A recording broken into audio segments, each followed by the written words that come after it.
আজকে দিনে 8 রানের উদ্যোগে যে আয়োজক আছেন আর সদস্যদের নিয়ে আমি একটু বলছি।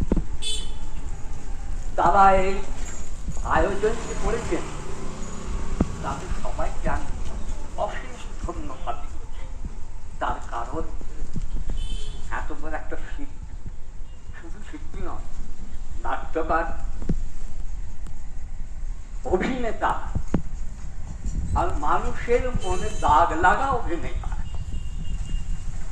আজকে আমাদের এই মুর্শিদাবাদের মধ্যে যিনি ছিলেন তাকে জানিয়ে দিতে এগিয়ে থেকে এই সদস্যবৃন্দ, তাদের আমি অনেক ধন্যবাদ করতে চাই যে ইনার শিল্পীকে যেন এগিয়ে নিয়ে যেতে পারে, সকলের মনে দাগ লাগাতে পারে, পুনরায় সেই খাতে তৈরি